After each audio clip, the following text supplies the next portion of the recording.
Every day there is a forgetting, and every moment there is the possibility of remembering. Remembering who you truly are, awakening to your body, to the inner world and experience of being alive. Here is where you find the beauty, the joy.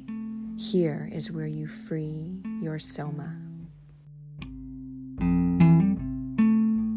Welcome, everyone, to the Free Your Soma podcast. Today's subject is going to be sound healing, and specifically this incredible frequency that I just learned about called A-432 hertz. I have an amazing sound healer and professional musician here today to share with us his knowledge and experience about this frequency, as well as just the capacity that music has to shift our moods, to shift our consciousness, and to help us potentially connect deeper with our bodies and the earth and the life around us. So welcome, this is Rubio. Thank you for coming on For Your Soma today.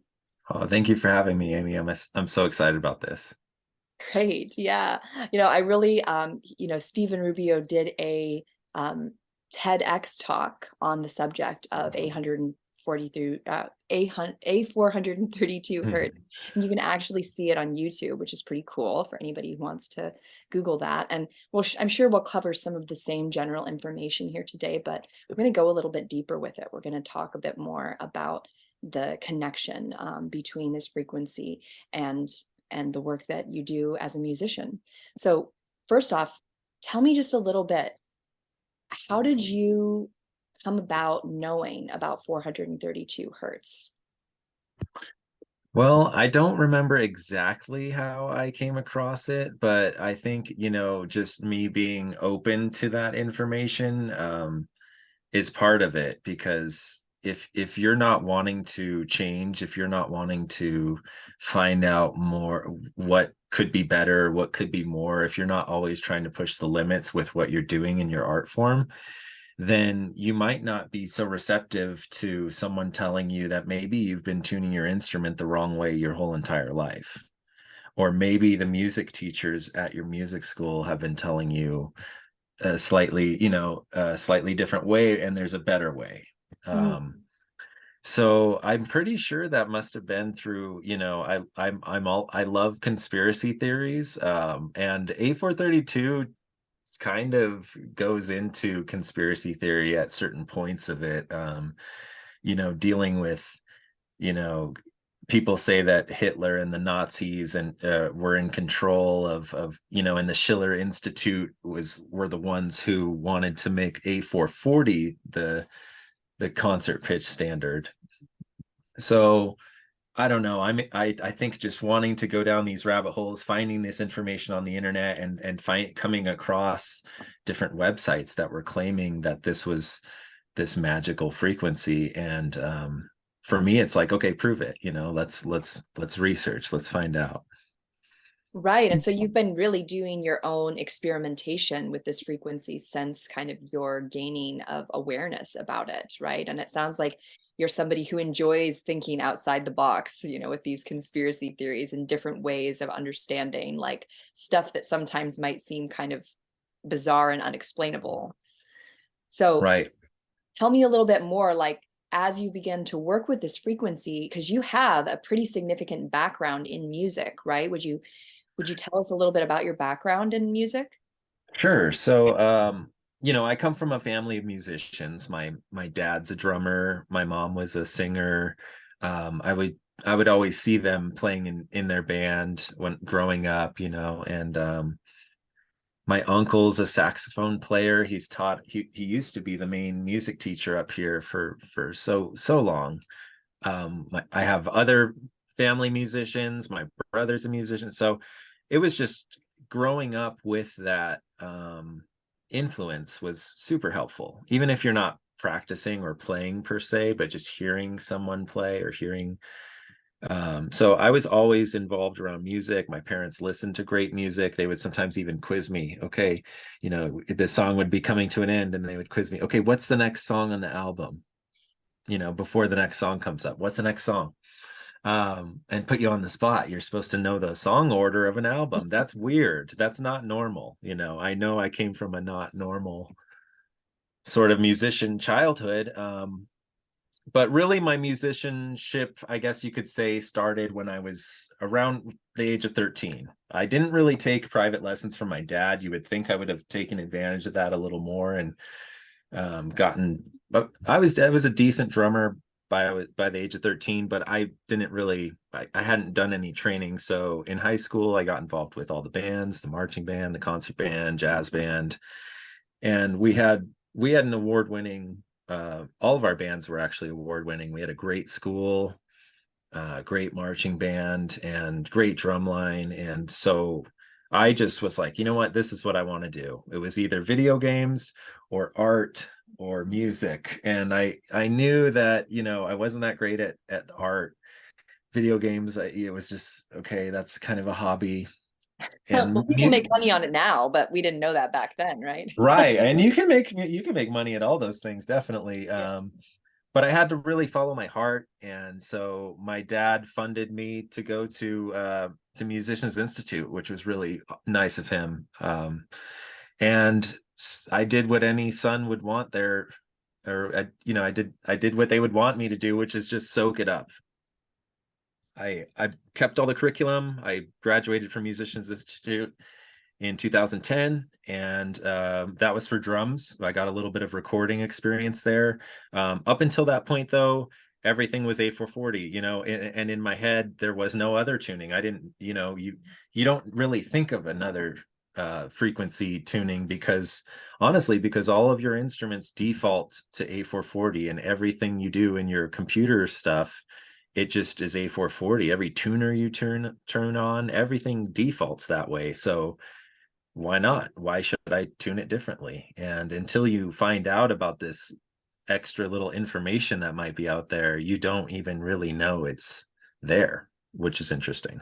Right. Well, just out of curiosity to go down, like maybe just slightly like peek our head in one of those rabbit holes, what would be like the difference between 440 and 432 in terms of like, does 440 have some kind of resonance that's like more subdued, or what effect does 440 have on like humanity if 432 is so healing? Well, some people say that, 440 is kind of dissonant, or that at least it isn't as harmonious as 432. I've heard a quote where they said 432 hertz touches all 12 harmonic octaves, whereas A440 only touches 8 out of those 12 harmonic octaves.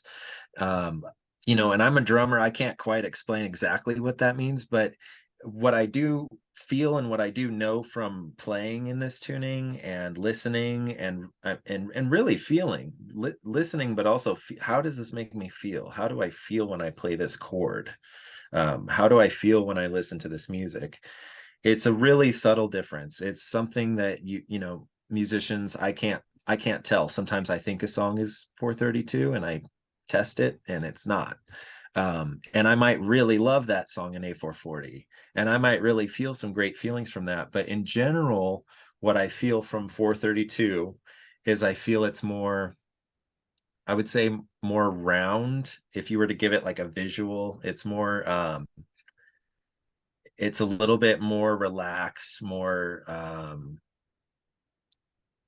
what's the word, more complete, more whole, more less jagged, less aggressive, and you can really feel it in the songs and albums that are in 432. In my opinion, it really is something that I think musicians and non-musicians can feel. And we've also been voting with our ears and we don't know it, with these album sales. When you look at the top album sales, and the greatest selling album of all time is an A432 hertz. So we've When you, already voted. what album is that?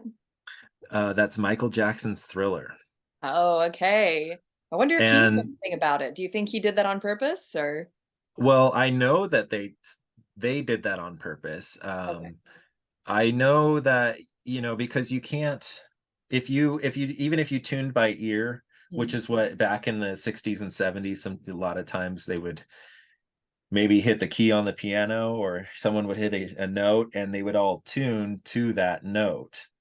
Now that note might be an A438 or A430 or A437, but to make it exactly A432 right on the dot every song, that's not an accident, because like Yeah. I said, everything's defaulted to A440. So when they turned on that analog synthesizer and we're going to add some tunes to the beat it or whatever, they had to mess around with it to get it to be A432. It was not It's an so accident. curious. Yeah, I mean, I kind Yeah. of wonder, like, because you're saying it has this round tone, like maybe they were just like sliding the numbers and just being like, what sounds better? Ooh, I like that one. Like they had some feeling come across. Like maybe it was intentional and they knew about all this stuff, or maybe it was like just this intuitive thing where they like felt like, oh, I like it just right there, just right there. Like don't turn it any higher, you know? Right. Well, it's interesting, because they're not saying that. You look on the album, I have the vinyl record, and you go through the liner notes, you look at the back, I'm trying to look at interviews on YouTube. I want to hear Quincy Jones telling me like, yeah, we used A432 because blah blah blah. And there's really just nothing. It's either they never had that interview, they never spoke about it, no one ever labeled it A432. It took 40 years and a nerd like me to kind of figure it out. And I had something else I was going to say to that. Oh, um, I think, Beat It is on that album, I'm pretty sure. Mhm. And Eddie Van Halen plays the guitar solo. And if you listen to the first two Van Halen albums, they're all in A432. So I can't help but wonder, did Eddie Van Halen bring this knowledge into Michael Jackson's life and go, hey, let's try this, or Mhm. did Quincy Jones go, hey, Michael, you're up here in this range way up here, let's just lower that frequency just a little bit and make it a little bit easier to sing. And Ah, that's one of the things about A432 that a lot of you can see interviews of Italian opera singers and people saying that, yes, when you lower the pitch, and we're not talking about just going a half step down, because that's a common thing to do. We're talking about changing the frequency center and making it just that 8 hertz lower. When you try to hit those upper notes, it's not such a strain on your vocal cords, and you wind up injuring yourself way less often if you sing to A432, supposedly. So fascinating. Wow. yeah. Well, in terms of like the healing capacity of this frequency, what have you experienced like with, because what you do is so interesting. You layer um instruments on top of each other. Like you have a variety of different instruments and then Right. you layer them using a loop, right? Right. Right. That's your Right. method. And Yeah. when you're doing this with multiple instruments and they're all tuned to this A432, like you probably get a very strong frequency in the space because everything's tuned into that and you've got these really intricate kinds of layers going on.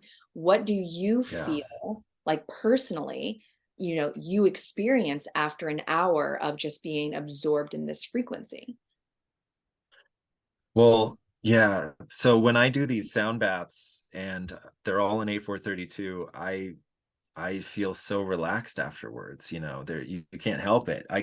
There's definitely a part of it you're giving this sound healing energy, but your body and your biofield is receiving that energy as well. Everyone in the room is feeling it, and so it's just sort of this calm feeling. There's a lot of times where actually I'm a little bit nervous at the beginning and my heart's racing a little bit, and and sometimes I'm trying to talk over some of the music that I'm doing and just get people to guide their own breath down, and I'm literally having to guide my own my own breath, and calm myself down, and the music that's playing alongside it definitely helps when you layer, and when you have that frequency range. When I mean frequency range, your low bass frequencies to your high trebly hi-hats and cymbal frequencies, um, and everything in between. When I layer a bass layer and it's nice and calm, that's nice in the bass range. Then I get like a mid tone going, and that's kind of nice in the mid range. And then I might do something up high or have a bell or something. So you're getting a full frequency um, range of A432. And I want to reiterate too that just because the song isn't tuned to the, or it's not in the key of A, or it's, let's say song is in the key of D, and you're still playing in A432 hertz tuning, you're using the A432 hertz tuning set, which itself has, that's where the healing power comes from. It's not that you have to tune every song to A, or have 432 hertz playing on every song as well, or even octaves of that. Yeah, anything within that tuning set is going to be supposedly, and what I feel and what I believe, is more helpful than our current concert pitch standard of A440. Yeah, wow, that's super fascinating. I mean, this idea, I think most of us just assume that sound baths are supposed to be relaxing, but I actually learned recently, and I had some experiences early on, that there are different kinds of sound bath techniques and that not all of them are supposed to be relaxing. There are some that are actually supposed to be kind of aggravating or like Yeah, stimulating or like triggering. totally. Like there was a sound healer that I heard about recently who works with gongs, and he said something fascinating about gongs that I didn't know about before, which is that the sound of a metal bowl and a gong is actually sometimes very abrasive to our nervous system, and we Mm, feel like impacted by it in this, it's a little rough on us, so to speak, right? And then totally.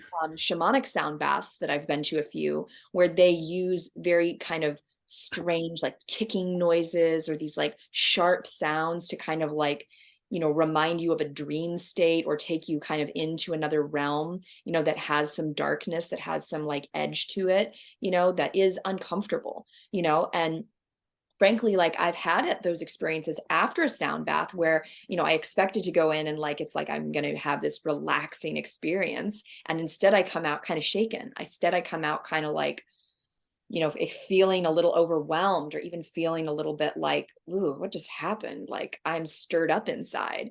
And so I find what you just said, even though it seemed very benign, how relaxed you feel afterwards is actually like it's a specific way of doing a sound bath, with the point being to relax you, not to necessarily stimulate,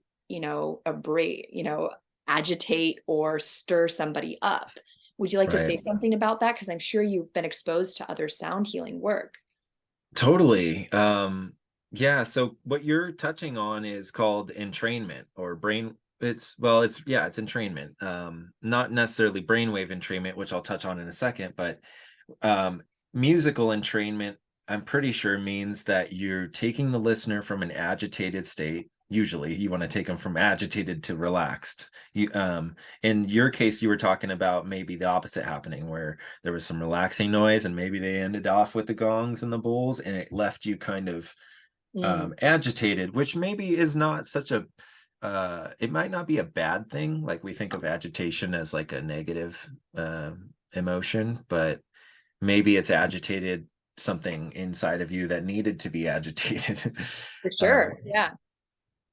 but yeah, so you can use techniques of, coming out with the music kind of maybe a little bit loud, or maybe even, I've had this idea of using A440 and using something that, if I think it is dissonant, then I should use it that way, right? Like, I could use that dissonance and that loudness and that sharpness and that angled sound, and then dip it down to A432 and have more of a relaxing, softer, Yeah. less busy sort of ambience.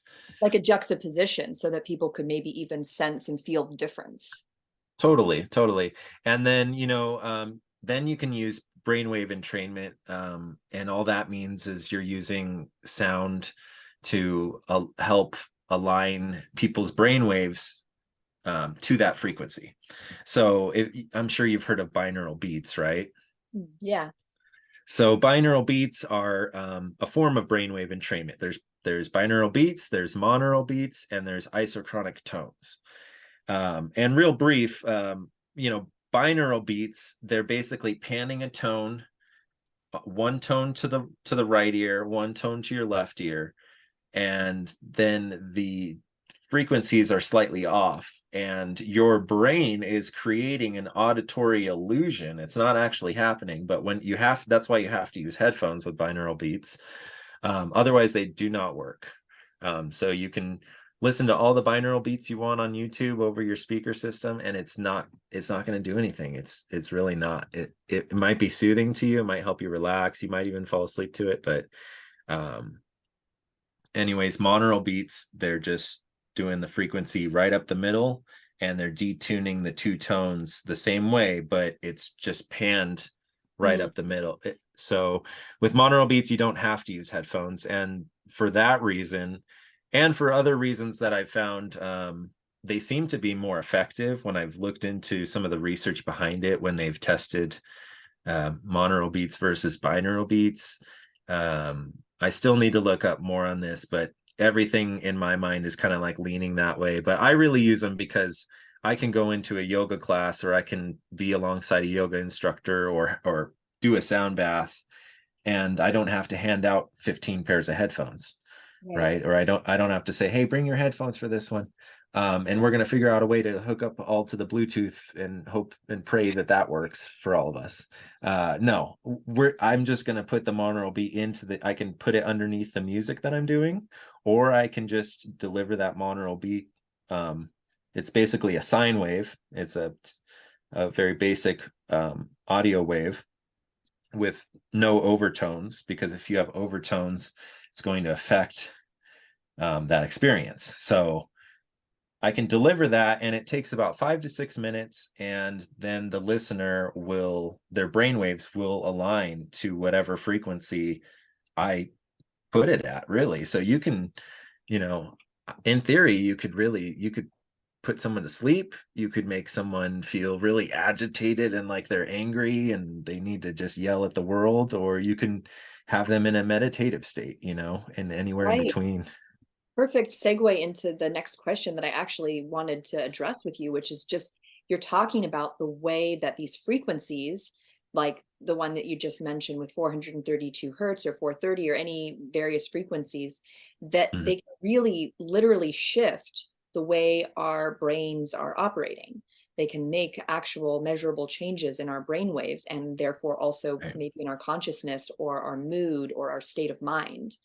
Um, and this is pretty fascinating because I feel like, when you say it like this, it sounds like this really big deal, except that I think that we've all been experiencing this with music most of our lives. The way that music has this impact on us, and the tone, the sound, sometimes it's, if it's an album, like the recording quality of the music can Yeah, all evoke a feeling and compel us totally. um, to do things, or to dance, or to cry, or to emote, right, and express, or it can put us to sleep, like you just said.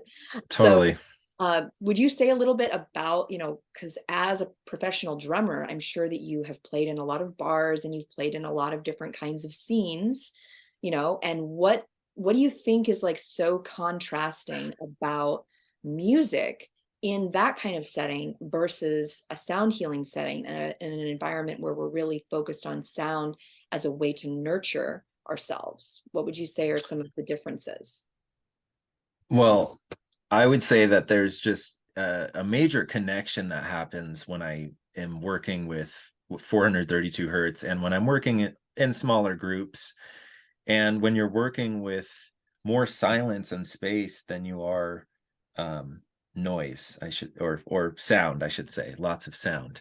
Um, it's night and day difference. It's so funny that I was just in this cover band where we were, gigging 3 times a month and playing these bars, and I'm showing up and I'm dragging my drums there and playing till midnight, and I don't drink, but I'm around all these people that are drinking, and then sometimes even the next morning I would be doing a sound bath, and a night and day difference, having to be quiet and calm versus, rocking out on the drums and being loud. And um it's it's a difference in, people are there to either listen to every note that you're doing and be affected by every note, or you're sort of just background music Mm. or background noise. Or even if you're there to see the band, there's a lot of times where you're going, oh, hey, you're talking to your friend, oh, do you want a drink, blah blah blah blah blah, because the music is just going by,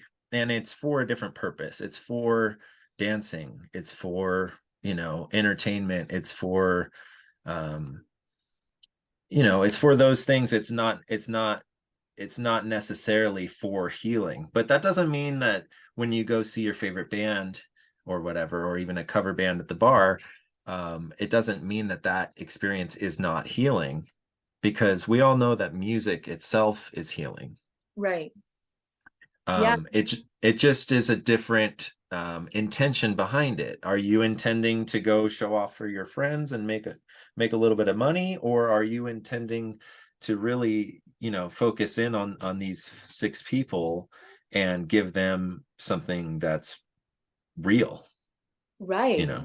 Well, and this difference can also be just broken down to environment. I mean, like you said, the music itself is healing, and there could be somebody, I'm sure there's somebody out there who like goes to a guar show and Right. experiences some therapeutic, quality Totally. from it. I am positive that there are folks out there Yes. that are, emotionally and psychologically benefited by that experience, right?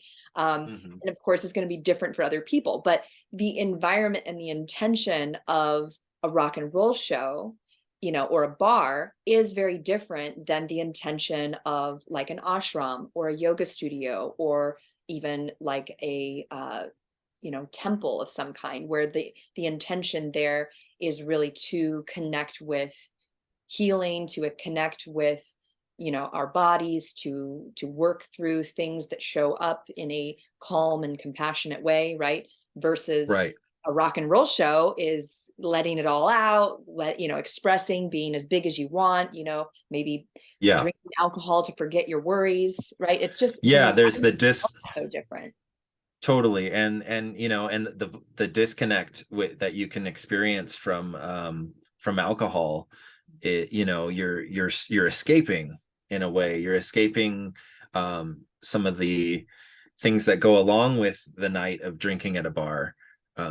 You're probably numbing down your ears a bit so you can even endure the volume that's coming from it. At least I know I feel that way.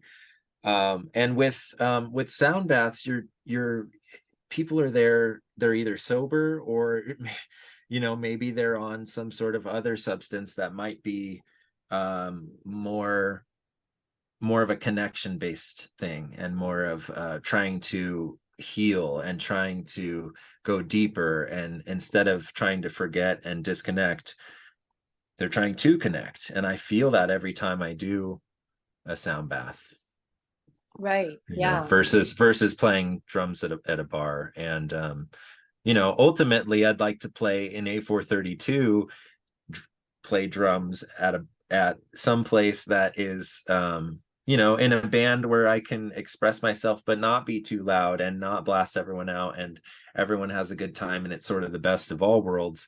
But in my experience, I mentioned this to my friends. I say, hey guys, let's try it. Let's tune your instruments the other way. And bands have tried it here and there. I've recorded a couple songs recently with the band I'm in it that way, and it just didn't stick. And it doesn't. I'm not trying to force it on anyone. I'm not trying to make it stick. But I know that for me, that's all I'm gonna play. I'm gonna play an A-432 the rest of my life. It's I can feel the difference. I can hear the difference, and the healing from it is amazing. Real quick, I did a tuning fork session on a friend. Well, first I did the Big Bear Yoga Festival, and that was probably the most people I've had at a sound bath. I think we had maybe 20 to 25 people outside in the sunshine, full sun. Um, and I went around with the tuning fork to each person, and said, here, take this crystal, hold it up to your wherever you feel you need the most healing. And I'm going to come around with the tuning fork and I'm going to place it on the crystal, and it's going to amplify that vibration into your body. Mm. And I did this on everyone, and there were, and I would say that surprisingly, I'm not very sensitive to energies. I wish I was. I wish I had that, ability more. But there were a few people where when I did the tuning fork, it was just like not only a giving of energy, there was a receiving of their energy to me. And I felt some of their trauma or their whatever they were going through at the moment. I had to, whoa, what was that? Take a deep breath. So I had that experience, and then I had a friend. I think I was on my way back from the Big Bear yoga festival, and I had my forks with me, and she had a hurt knee, and it had happened months ago, but she was still dealing with this knee that was just causing her a lot of pain. So I said, okay, let's try it. Let's try the tuning forks. Dinged it over her knee. Um, it's interesting because you're dealing with a person's biofield. You're Mhm. dealing with this magnetic energy field around them, and the sound and the vibration, you can really feel these pockets of trauma that happen to these people. So I wasn't even touching her. I'm feeling this pocket of energy. And anyways, next morning she texts me and says, hey, I don't have any more pain in my knee. What? That was amazing. I said, really? Are you serious? I thought I would just take away a little bit of her pain. She might feel a little better that night. She might sleep a little better, but I didn't think it would be that effective. So I started buying more tuning forks after that one. That's so And fascinating. I mean, did you yeah, come up with that idea of the crystal and the amplification? no, I read a book called Tuning the Human Biofield by Okay. Dr. Eileen McCusick. Yeah, highly recommend that book. She has a new book out. I think it's called energizing the body or something like that. It's more about the electrical system in the body. She in her book she talks about using crystals to amplify the vibration. I use regular quartz. I believe in her book she recommends Lemurian seed quartz, Mm.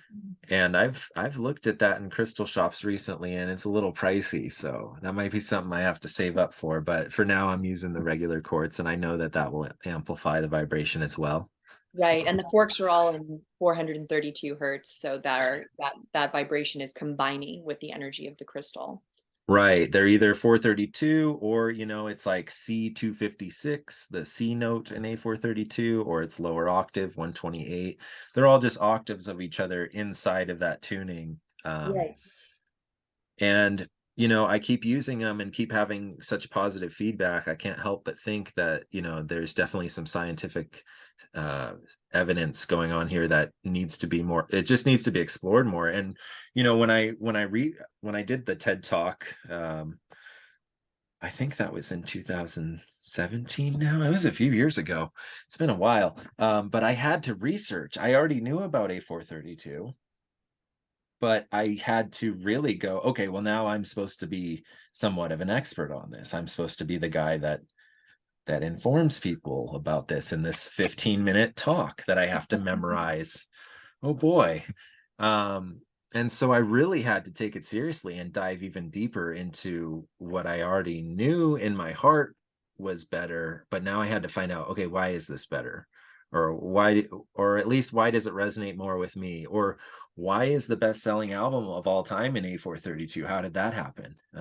The Disney logo, that old Disney logo on those old Disney films, The little the sound. do do do do do.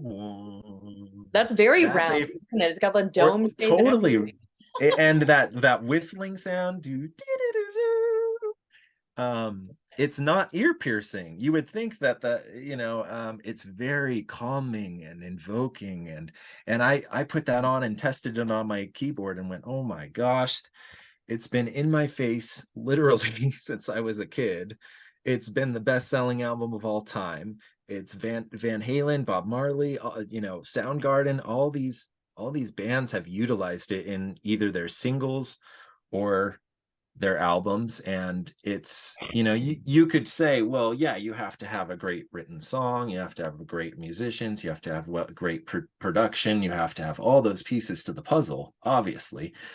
I can't help, my theory is that 432 hertz gives it that little extra spice, that little extra special boost that resonates more with people, because 432 hertz is based on sonic geometry. It's based on mathematics. It's based on the fundamentals that basically govern physics and our universe, and that, that we're dealing with on such a micro level and a macro level. It's really amazing. And then my yoga journey has confirmed a lot of the things, with 108 mala beads and 108 statues here, and all of those are just lower octaves of 432 hertz. When you see the number 108 or 216, all of these numbers start really coming into play, making sense. And when you look at 440 and the mathematics of that tuning, it doesn't really make sense. It doesn't resonate with any Right. other things so much. You know, I have to wonder just about this way. First of all, let me ask you a bit about the history before I go on about these amazing little pieces that are coming together for me. But for 440 hertz, when was that considered? Like, what time period was that? Like the official? Now this is what everybody tunes their instruments to. I'm assuming it was a European thing, right? And it was like at some point in time. Do you know? Yeah, it was between about 1932-ish and 1936 or 1938, and definitely mid 1930s. And it makes sense, if you're a traveling musician and you're coming from, let's say, Europe to America, or vice versa, you're going to want to be able to you're going to want to play your instrument in tune with your friends in that new country. You don't want to be standing out as the person that's out of tune, right?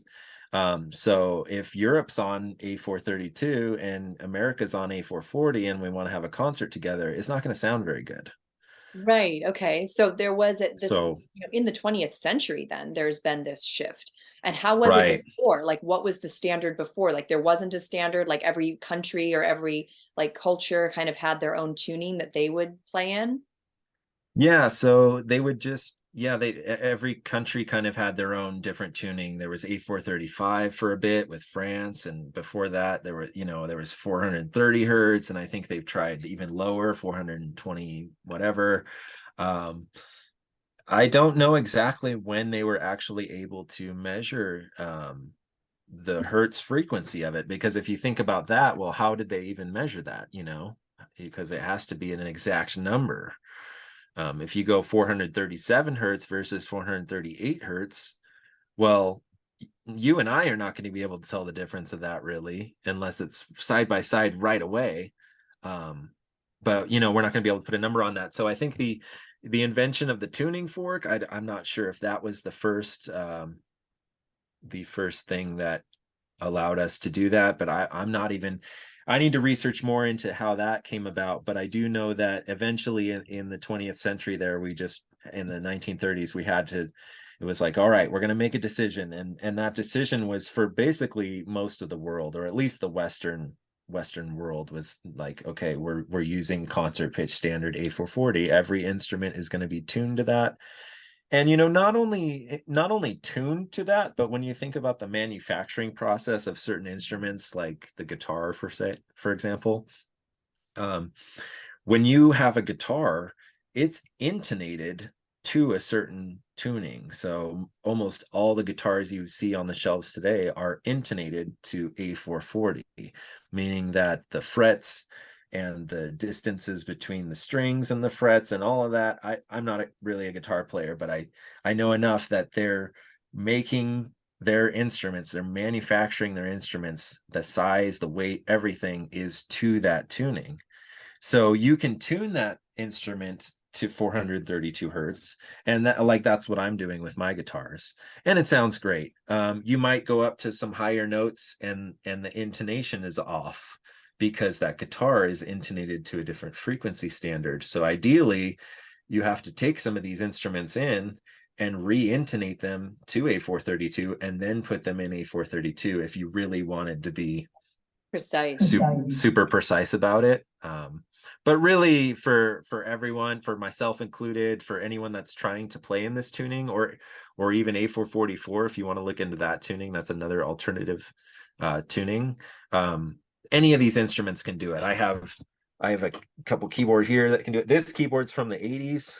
And it actually just has a tuning dial on the side of it. It's really old school, and it doesn't have, it just has sharp, flat, with no markings in between. So I had to figure out exactly where A432 was by using another instrument and my ears, and then I just covered up that dial so that it can never be switched from A432. But even this instrument from 1985 can tune to A432. So I would encourage people to at least try it. Take your guitar tuner, change it to 432, play around in it, default your keyboard to 432, try singing along with it if you have some tracks on YouTube or something, because you might notice a difference and you might enjoy what you hear. Cool. Yeah. You know, the way that you are making this music, with the layers, with the research, you're being very, I would say, deliberate about your approach, which I think is really cool. You're creating something unique, and you're gathering all these different pieces to bring into this work. Where would you see this going for you? I mean, as you're a yoga teacher, but do you kind of identify more as a musician, and more as Mhm. like, as you're moving from, say, the bar scene into more of like the, Right. the healing world with this? Like, what do you imagine for, how you'd like to work, how you'd like to transmit this? Do you want to create records? Do you want to do live events? Do you want to work with people like in close, intimate settings? Just kind of curious Mhm. about that. Yeah. This is so cool. I love this interview, by the way. This is really neat. I've always thought of recording as, as like when you hear or when you think of any band that you like or any group that you've heard, you think of those recordings, you think of those songs, you think of usually the studio versions of those songs.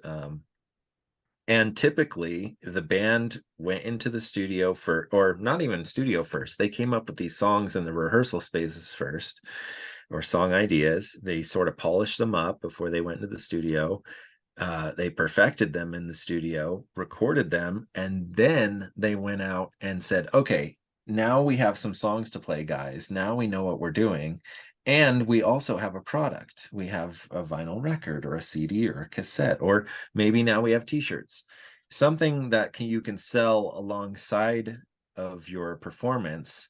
And that's what I think of as a lot of like the success that we see from, bands like Led Zeppelin or The Who, or, name any band that you can think of. They've had that success, mostly because they're so talented and they've worked so hard, but they've also followed this formula, of like crafting songs, or crafting what you're doing first. And so I love that idea of recording sound healing music and sort of crafting it in the studio and then releasing it. And when you have a recording or when you have a song that goes out there into the world, well, now it's something that people can listen to over and over again. It's something a lot of people can listen to over and over again. When I do a sound bath for 8 people, those 8 people get that experience in the moment, and it's really high quality because it's in person. It's, you're there. And but then it's gone. And so part of what I'm doing with that is I'm recording the live sound baths I'm doing. I've been recording them. It's just been, sometimes the performance doesn't go as planned, or sometimes someone farts, or whatever it is, my instrument craps out, or there's just always a variety of things that happen, and I can edit that out later. But I'm working on doing basically a live sound healing album,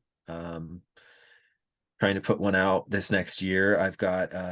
I've been doing nature samples from this recording device that I have, and as you know, the mountains are a great place to hear beautiful sounds. So I'm working on, like, I've got a stream sound, some thunderstorm sounds, some birds, and really I want to put out music that's useful to people. Mm, mhm. How are people going to use it? Yeah, how do you imagine, like, for meditation? Do you imagine for yoga? Do you imagine for, like, what kind of setting do you imagine the music being played in? So yeah, I would say for mostly meditation and for yoga, for these instructors that are, searching through their phones on Spotify and going, okay, well, what am I going to play for my next yoga class? I sort of have to put myself in their shoes and go, okay, well, what would I choose? What would I pick? Some obviously you don't want to put on guar or something Ah, crazy death metal, right? You want to soothe them into something relaxing. And I'll go to the thrift shop sometimes, and you always come across these CDs that you're like, oh, nature recording, cool, let me check this out. And I'm thinking, oh, this is going to be great because I can take the birds from this or the whales from this and sample it in my music, and no one will ever really know. right. Um, but a lot of times those CDs or those albums have music underneath them, Mm, which is fine. No, I'm not knocking that. I'm just saying that I feel like there's a use for only the nature sounds. And when you give someone nature sounds, you don't want to hear it on a compressed MP3 coming out of someone's speaker phone on their phone. You want to hear it in the most high fidelity way that you possibly could. So you touched on the quality of the recording earlier, and that's a huge thing. Is you could put it in A432 and have the best intention and have a great song and put it out there. And if you put out something that's just a compressed MP3, that's, you know, it compresses the quality, but it also compresses the sound healing potential. And I'm wow. not sure if those are like relative to each other. If it's 5 times less, is it 5 times less So effective sound healing? But I do know that that really matters, and so I'm trying to put out super high quality nature samples that are super useful for people, um, a live sound healing album, and then I'm all over the place. I got asked to do this Christmas show at the Tudor House, and they said, okay, well, we want you to do sound for this, which to me honestly is it's not that exciting, especially since I don't really do sound that often, and I don't really know their sound system that well. Like, I'll figure it out. Um, but for me, I'm just like, okay, yeah, I'll do it. I want to help my friends out. But then they said, okay, well, and if you have a song idea that might work well for the show, maybe we can throw that in there. And immediately after I got off the phone with her, I had this song idea, this Christmas song idea. It's called Last on His List. And it's about feeling like you're on last on Santa's list, you're feeling left out. And it's sort of it's a happy sounding Christmas song, but the lyrics are kind of sad. And yeah, and I'm loving it, and I'm recording it, and I'm doing that. And it's too late to put that out right now, but I'm gonna put it out next Christmas. And I'm just like, that's an A432.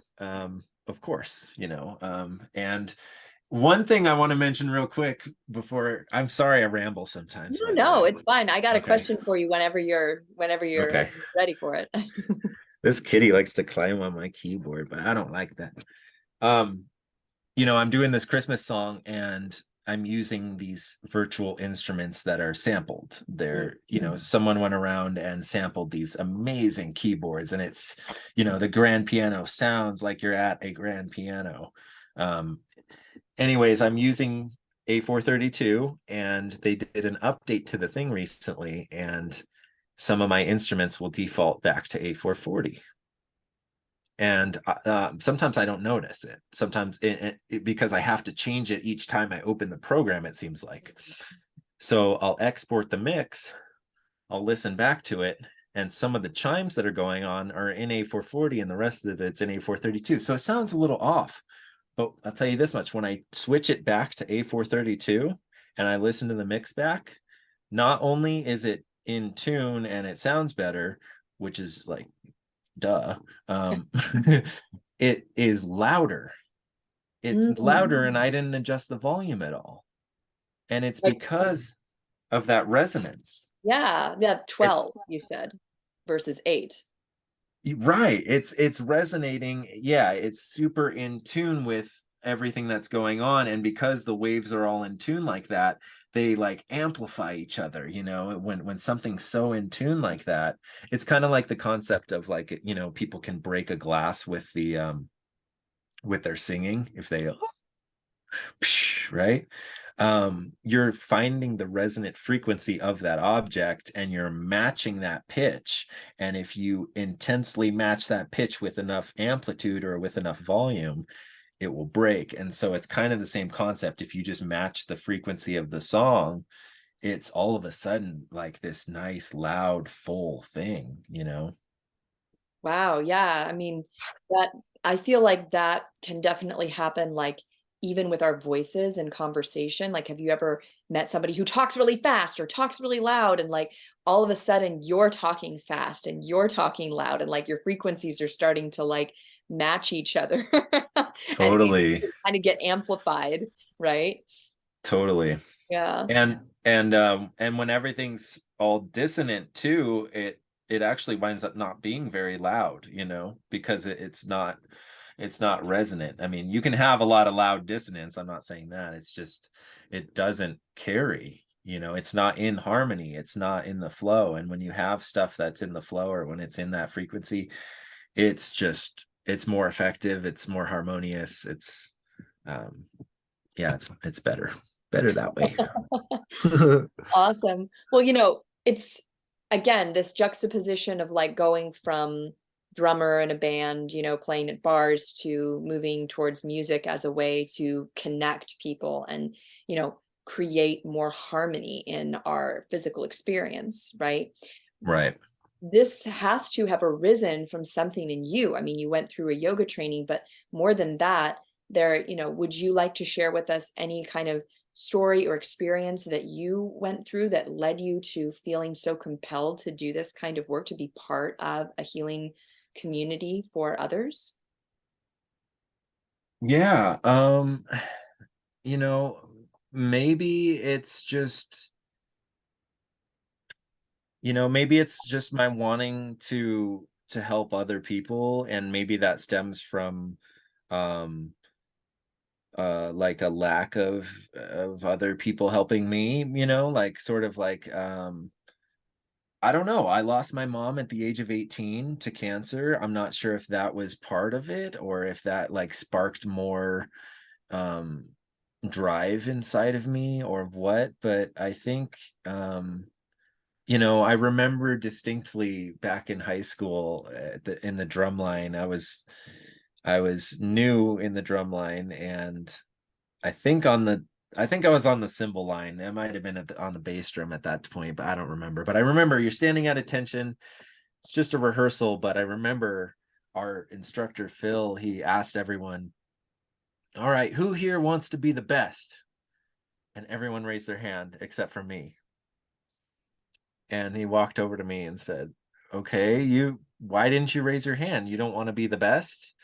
And I said, "No, I don't really care to be the best." And I don't know if I said I want to be different, but that's really what I should have said, and that's how I feel is um I don't want to be the best. And who's to say who's the best anyways? I could say that um who so and so is the best drummer, but then the next person next to me is going to say, well, no, I think this person's the best drummer, or this person's the best band, or whatever. It's kind of an opinion based thing. Right. And it's a So, competition based thing. and it's competition based, exactly. And why do we need to be the best? Why do I need to outdo my neighbor? um It's going back to kind of so hierarchical thinking versus like looking at other people as like I guess not necessarily equals, but equal in terms of also being human beings, with right. varying opinions and varying cultures and backgrounds, and the things that we had, that we came into the world with, our setup, all of that's perfectly like unique for each person. And at the same time, like we're we're equals in the sense that we're all like a person taking up a certain amount of space in the world, transmitting a certain type of energy. And this is a fundamental part of like most spiritual practices, is being able to see other people as your equal and treat them with that level of respect versus seeing everybody as competition, right? And seeing Right. everybody as someone to overcome or someone to one up, right? Right. Right. And to me, the best bands and the best albums even, and my, or I shouldn't even say the best, I should say my favorite bands and my favorite songs and my favorite things tend to be the second best ones. They're not their best album, but I like their album before their best album, or after, the one that people consider almost their best, but it's really different, it's really unique, it's really, they push the envelope, they challenged themselves, and out of it came something special that maybe not everyone, maybe it doesn't get onto the radio, or maybe they're not playing it every day, but I might, usually that's the type of stuff I enjoy. So tying that back in with the tuning, I think, when you have to change the default tuning of your instrument, and when you're, here's this younger drummer coming into the band and saying I should tune my guitar differently, like, who is this guy? That's the reaction I've gotten. And it's me, it's part of it is like that rebelliousness, I guess you could say, is like, no, I'm not going to do the same thing you all have done for the past 100 years. Like, I want to do something different. And who's to say that, I could be wrong about this whole thing, I could be wrong about A432 and everything, but I'm still in tune. Like, I'm still picking a tuning standard that's in tune, and I'm still using the musical laws and the, the rules that we go through with rhythm and melody. I'm still using that, and it still sounds great. So who's to say that that's wrong? It's just different, Mm. right? So even if it may not be better, which I truly believe it is, but even if it isn't, I'm just doing something different, and that's part of it too. I'll say, hey guys, let's try this tuning. Let's do something different. No, I don't want to do that. Whatever their excuse is, it shows me right away. I get to see, oh, how open-minded is this person? And then that really actually kind of helps me with, like, with musical decisions or songwriting, or because later on I might say, hey guys, what if we do this on the drums on this part? And they'll go, no, I don't want to do that, because of that closed-mindedness. So Right. partly I'm testing the waters with seeing if they are even open-minded to trying it.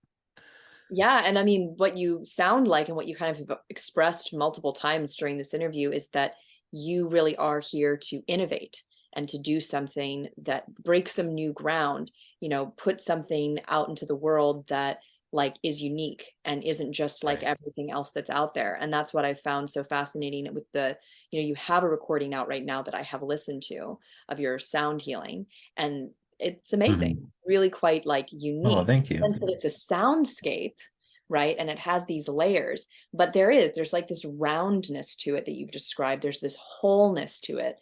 There's this big quality to it, and when you Hmm. hear it, you kind of like are like, oh man, like I can tell that that would be really powerful live, in the right kind of space to like amplify that sound, and coming back to some of the things you said about losing your mother and about you know being someone who was not necessarily helped maybe at different times when you needed help, and that Hmm. actually motivating you to help other people. I think that's really quite an interesting thing because we don't necessarily realize it while we're in it, but going through grief and hardship and having like the world or the universe kind of take something from us, right?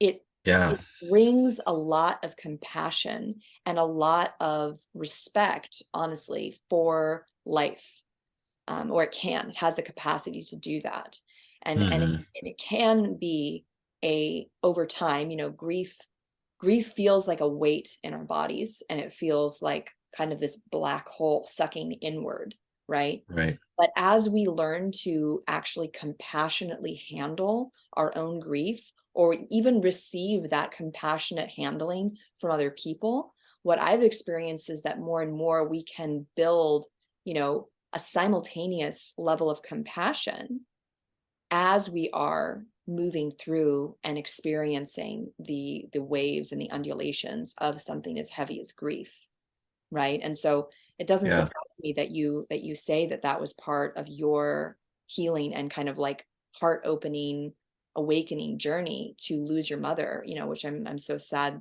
for, sorry for the 18-year-old you that had to go through that. Nobody Yeah. wants to lose their mother, but well, maybe some people do, but not I think you're one of those people who No, that yeah, going thank on. you. So, I feel for that experience. And it's part of what you're doing now in its own way, if that makes sense. Totally. And when I do these sound baths, if I've noticed, if I used to just play the music, like minimal talking, okay, relax, lay down, okay, let's go, and fill the time with sound. Then I went to the sound healer who, she left about a half hour. I'm not kidding you. It was like 20 minutes plus of silence. Mm. Not ending it with silence, bringing it back, but there was a period of like, I was going like, wow, you're getting paid right now to do nothing, like literally, like, and I learned from that, like, there is an aspect of silence that needs to be along with the sound, along with the healing, along with the giving of the frequencies. There needs to be the silence part. So I've been incorporating that into the sessions, but another part of it is incorporating some sort of intention or some sort of connection to your family or your friends, or a value in your life, that, or something you've been working on, and hold on just a second. There we go. If I don't connect that intention, if I don't talk a little bit, if I don't tell people that they need to imagine someone that they love and to send that love to them, or whatever, the meditation part of it is, I I don't get people crying. um I'm not trying to make people cry, but you're touching on grief, and we're touching on like deeper traumas sometimes when we do these sound things, because it gets you down into those lower alpha and lower, like, I think it's theta brain patterns, and you're also so relaxed, and there's just this, you sometimes tap into those traumas, or sometimes you tap into Right. those griefs, and it's not necessarily a bad thing, right? Because we all need to process those things. And so part of doing these sound healing events is trying to make that connection with people, but more so they're making a connection with themselves, or they're making a connection with that loved one that they lost, or with their husband who is having a hard time, or with their son who's going through drugs or whatever. Yeah. And when you invoke that connection, intention, and then the music all at the same time, it's really powerful. And it's Yeah. no wonder why some people leave in tears, or want to just give me a hug afterwards. And that's the real connection part that we're talking about. And the only time I ever get tears when I'm playing in a bar is if they're so drunk that they're crying. Yeah. um it's Or they totally fall over and smash their face. right. And instead, I'm making a real connection with this person. They've made a real connection with something in their lives, and at the very least, they're at a space for an hour that's safe and relaxing, and the tones are relaxing, whether it's an A440 or A432. Um, you know, the music is soothing, but like I said, when you make it high quality, when you have high fidelity music, when you put it in A432, when maybe you use some form of brainwave entrainment, when you connect the intention, when you get all the pieces to the puzzle going and you deliver that in person, it's a really powerful thing, and it's much more powerful than just background music at a venue, to me. Right. And so my life is totally just pointed that direction now. I'm fully committed, and I'm really excited for this next year, actually. Beautiful. And that what you do, what you're describing that you would do it to connect everybody at the beginning of a session, or at some point during the sound healing session, I'm supposing it's at the beginning, you really are calling them into loving kindness. You're calling them into a metta type of meditation, where Hmm. that's a very powerful frequency that you're inviting their bodies to start emitting into the space, which is compassion for other beings, right? Maybe it's for Right. themselves, maybe it's for someone else in their life, right? So I think that's just fantastic. I think that's totally where it's at, especially when you're really trying to create a space of safety, through the music, through the energy in the room, by connecting people to that kind of loving kindness and heart space. So bravo.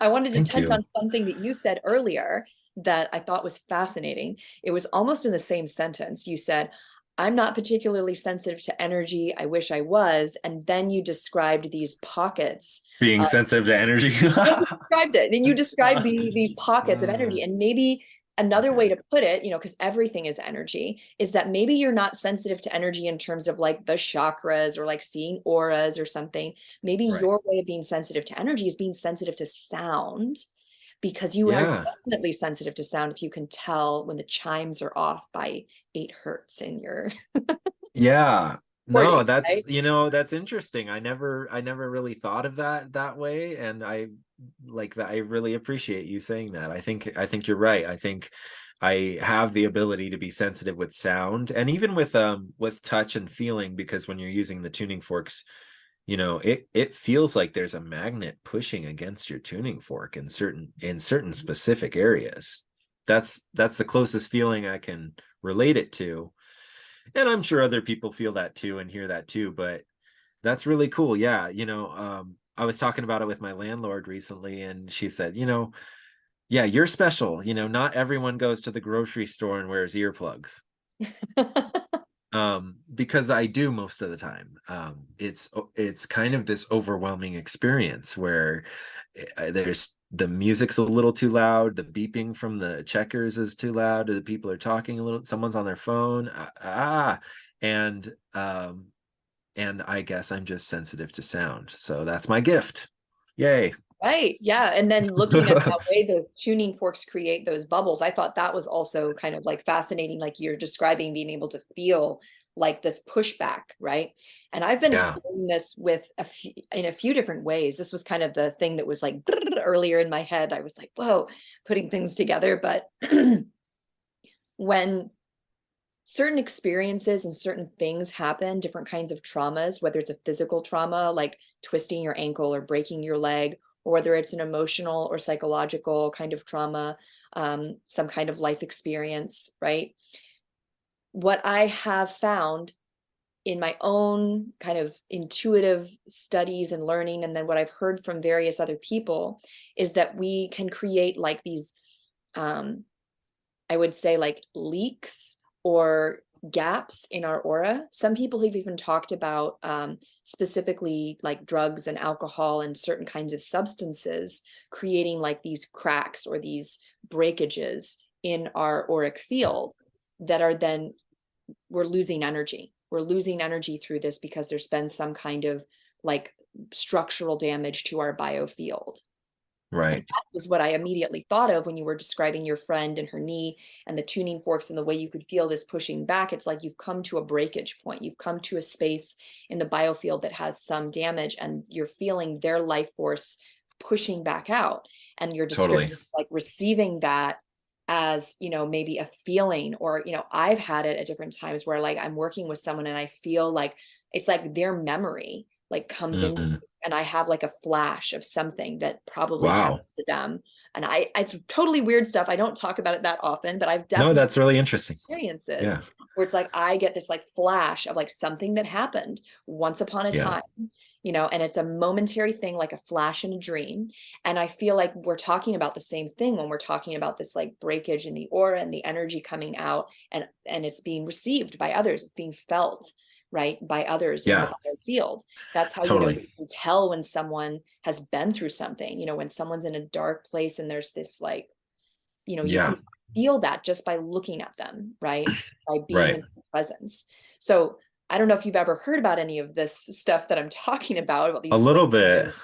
but there are things we can do, like what you're doing with the sound healing, what you're doing with the tuning forks at this healing frequency, this frequency of the universe, right? Hmm. Hmm. You are helping to fortify and rebuild and mend those breakages in our biofield. Right. That's what came to me really clearly while we were talking. Yes, totally. Dr. Eileen McCusick is she's probably the best example of this. She can put you on a table, do the tuning forks on you, wave it over your body for a little bit, and go, did you have an issue when you were about 7 years old with your dad involving like moving forward in your life? And you'll be like, oh my gosh, when I was 7, my dad like left and we were going to move to this new place. And um she can diagnose the body based on these pockets of trauma inside of our aura or inside of our our biofield or our electromagnetic field, whatever you want to call it. It's this 6-foot energy field around us that you can't see, and we're interacting with it all the time. And when we and it's interesting that it's 6 feet, because if you think about COVID, they're like, okay, keep your 6-foot distance. Well, I can't help but think, like, if your biofield is 6 feet and there's a six, they don't want our fields interacting for Mm, whatever reason, and that could be good or bad. But um Dr. Eileen McCusick also has a theory that our memories are stored in our biofield. And yeah, I've heard about this kind of stuff too, about the memories. And that's part of what I think yeah, I've experienced when working with people, right? Is this, and that's something,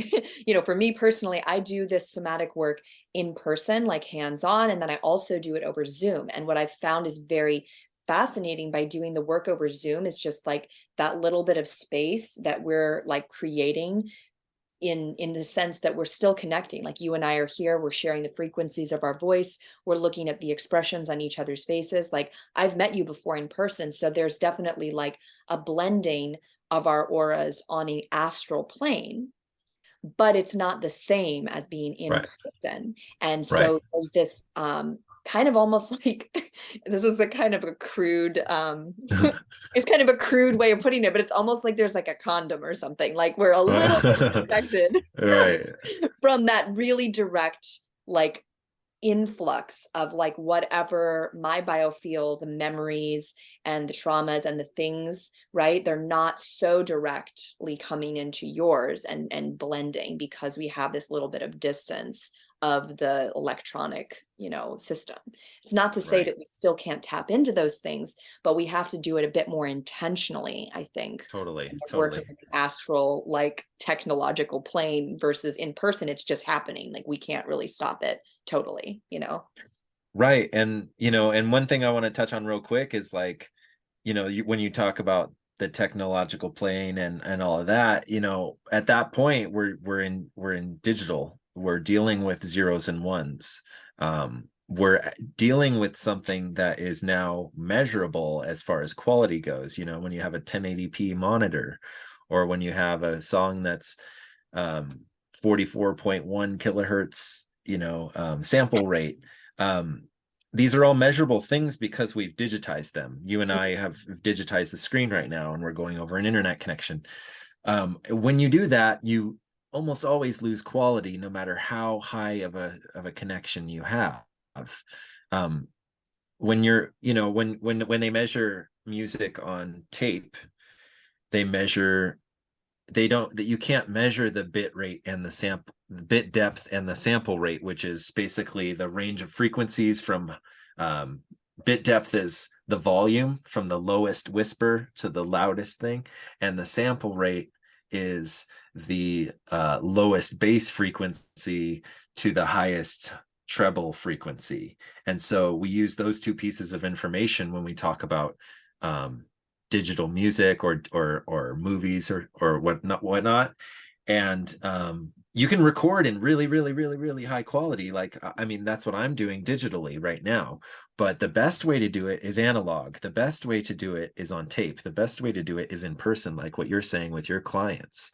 Um, you can't measure it at that point. It's infinite bit depth, it's infinite sample rate, it's infinite, there's an infinite range of colors that I'm seeing from your face. There's an infinite, um it's life. That's real organic life versus um like a visual representation or an audio representation of life. Right. So that's why I think, I'll keep doing at least a sound bath a month is what I'm planning on doing, alongside of releasing these recordings. So that way I can have that in-person connection, but I can also release these really high quality digital recordings that people can enjoy on their own time. Yeah. I mean, I completely agree with everything you said, and that infinite quality of Yeah, what it is like to stand in front of another person. I mean, I think everybody can connect with that, like knows exactly what you're talking about, because there is that, to be in like the presence of another person, especially if it's someone who, you know, is expressing or sharing or caring or nurturing for you in some way is a powerful experience, right? But at the totally. same time, what's sort of fascinating about this, internet work that I'm doing is that sometimes, especially given like the very sensitive nature of this work, there are people who I think do better with it, with that like little bit of distance. Kind of like I think Yeah, teletherapy has actually gotten more people to go to therapy, because they right. don't have to leave their house and walk into a building that says, psychologist on it. They can just be in the comfort of their own space, and they don't have to have that kind of like confrontational experience of being in that infinite space with someone. Right. And for me, with the hands-on work, I had a client recently who he told me like a couple of minutes into the session, and I mean, I could already tell, but like he just told me that it had been like 6 years since anybody had touched him. And I was like, whoa, like I could kind of feel that, but it Yeah. brought like an awareness to me of like, for some people, it can be a really big deal to have someone put their hands on them and do this kind of work. And so there's a certain level of, I feel like, accessibility that being able to work with me over Zoom and still get like really amazing, fantastic healing benefits from this Oh, somatic work. It has its own benefit in its own way. totally. Totally. In the same Yeah. way as like not everybody's going to go to a sound bath, but they might Yeah. look up some relaxing music and find your music online, and it might really soothe them and help them, and they might really connect with it. But they wouldn't be the type of person who would feel comfortable walking into a yoga studio for a sound bath. Exactly. Yeah, it's about, using the tools we have in the moment, and using the technology that we have and delivering the highest quality that we can in that moment, And so um for me that starts with the tuning. Um that's a huge quality thing, and a lot of musicians, they to me they bypass step one. They just go concert standard. Okay, we're good. And now let's record. And then when you record, you have to record at really high quality if you're going digital, or you have to record on tape. I mean, those are you're competing. Unfortunately, we talked about competition, but at a certain point, you are competing with other sound healing musicians in the world if you're putting out music, or you're competing with whoever is in your art field. So you have to give it the best shot, and the best shot is putting out the highest quality product that you can, whether that's in person or not in person. Yeah, I mean, that's really what I think success comes from, like true success, like success that's not just measured by money or metrics or likes on the internet or whatever, but true success that we can feel like satisfaction inside of ourselves, that perhaps is also mirrored in the world. It comes from a place of doing our utmost, of actually delivering something that we feel is in full integrity, right? As Right. a healer, as a musician, or as, a therapist, or as an artist, like you want to deliver something that is truly like authentic and honest and utmost is the word that keeps coming to my mind about it, right? Yeah.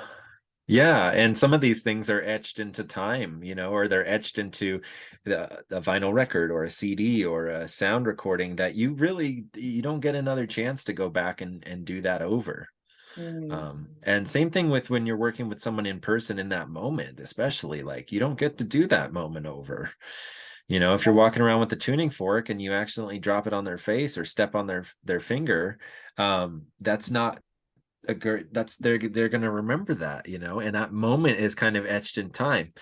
And so giving your utmost in that moment, it's so important because you don't get another chance, you don't get another try. And with recording you can do multiple takes and perfect things, which is partly why i I like that. I like that you can craft these beautiful pieces of art and then put it out there, and it's not so in the moment like playing in a band where it's just, oh, here you go, here's what it is.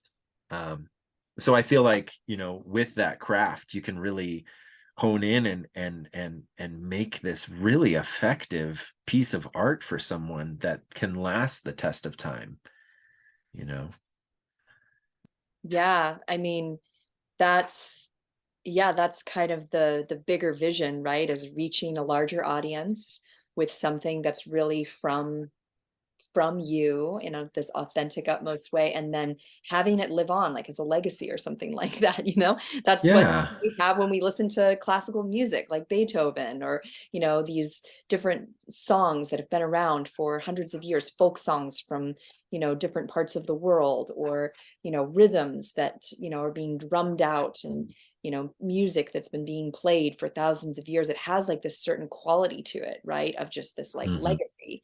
And then these Yeah. like, little smaller legacies are being created all the time by other humans, by other groups of people who are forming something. And so, I Yeah, and think it all inspires the next thing too. absolutely. So this is wonderful. I'll be so excited to check in with you, and have another interview at some point. We can check in with how Oh, it's going with your recording.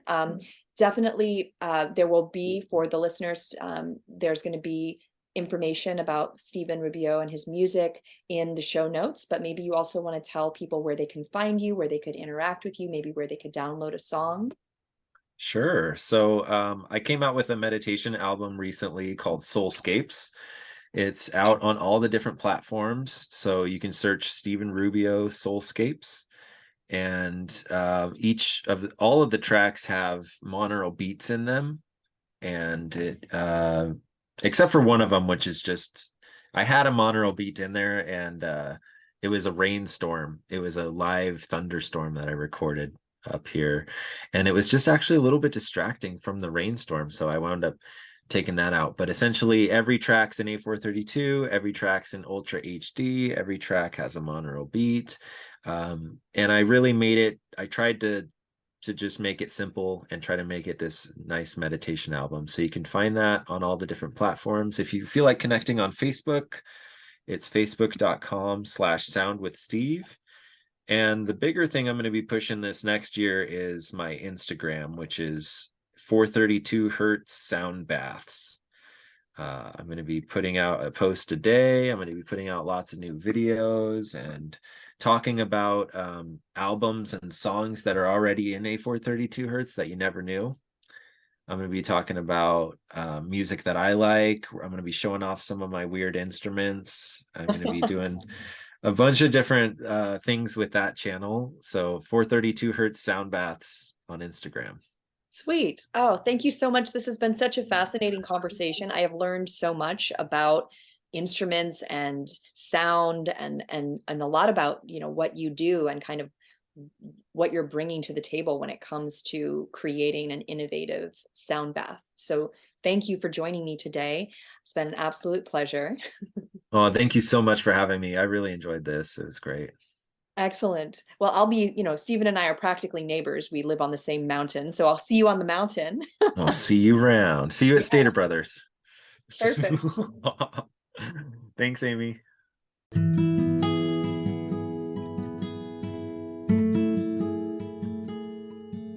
You've been listening to the Free Your Soma podcast. To find out more information about today's guest, check the show notes. And to find out more information about me, Amy Takaya, and the Radiance program, visit www.freeyoursoma.com.